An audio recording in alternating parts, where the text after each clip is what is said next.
Hello, everyone, and welcome back to Andy's YouTube Food Skepticisms. Today's episode, this Sunday, February 9th, 2020, is Sarcopenia, episode 17, Sarcopenia. So, we're going to cover some of the basics, like, for one thing, what the heck is sarcopenia? We're going to talk about the prevalence or commonness of it, the etiology or origin, risk factors, treatment, takeaways. So, sarcopenia is a disorder characterized by accelerated muscle loss in older adults. It's important to recognize that even though there was some controversy in the early days of research, sarcopenia by consensus is considered not normal. It's definitely a disorder. Um, it is a leading cause of falls, especially which falls lead to mortality and bone fractures and things like that, functional decline, frailty, mortality, poor quality of life, dependency, and institutionalization. It may occur in midlife alongside other disease states like, say, type 2 diabetes. It may be mitigated and prevented with optimal nutrition and strength training. And we'll talk about what exactly that entails soon. It's important to note that after age 70, there's something like a 10 to 15% decline in functional status per decade. So this is very, very fast. Anyway, so diagnosis is typically done by a screening tool. One example of that is the five-item SARC-F score. Grip strength, it's usually measured using a hand grip strength device, an electronic one, and signs and symptoms that are consistent with it. Prevalence. It's approximated that 9 to 18% of those over age 65 have some degree of sarcopenia. And it's important to note that it costs the U.S. healthcare system $18.5 billion per year to treat sarcopenia-related issues. Etiology. So, as far as the best that we know, the origin of sarcopenia relates to the balance between positive and negative regulators of protein synthesis, aka muscle growth. So apparently there's a dysregulation in these. Now, risk factors include inactivity, right? Like those who are they're skinny but fat.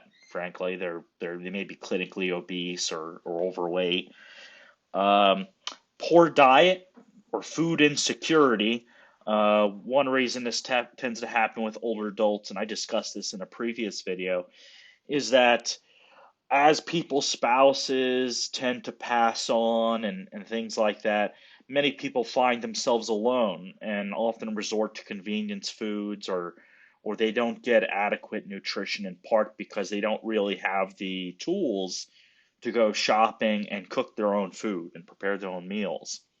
So also there could be monetary related reasons for food insecurity, right? Like the fact that you get older, you retire, maybe you're on Social Security, your income goes from pretty comfortable to Social Security, which is rather uncomfortable. And increased age is another risk factor, as well as those disabling disease states like we talked about. For example, depression, type 2 diabetes, things like that. So treatment, medications are currently being researched. There are a few promising ones, but I'm going to focus on the mainstays of treatment, which are optimal nutrition, especially making sure you get adequate protein and vitamin D, as well as strength training. Now, I highly recommend that anybody, regardless if they're an older adult or a younger adult, refer to my video on nutrition for strength training for more details on what you can do to optimize muscle growth and maintaining strength even through age. So some takeaways. Sarcopenia is not normal aging. It's a disorder.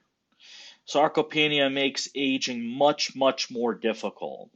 The risk of commonly falling and strength decline and things like that. I mean, I've known people who couldn't even sit up from a chair because they have so much strength decline in their legs. And that's usually a first one to go because a lot of people don't do leg strengthening exercises.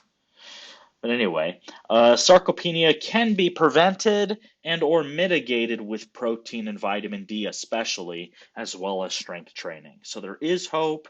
There's lots you can do. And it's important to note that because in our modern age, um, physical activity has tended to gone to the wayside, sarcopenia is very much accelerating in prevalence. And that's not good. It's definitely bad news bears. So here are some references. As always, please, please, please like and subscribe if you like this and you want to get notifications about new videos from this channel. I also welcome you to leave any comments, questions, or other randomness in the comment section below.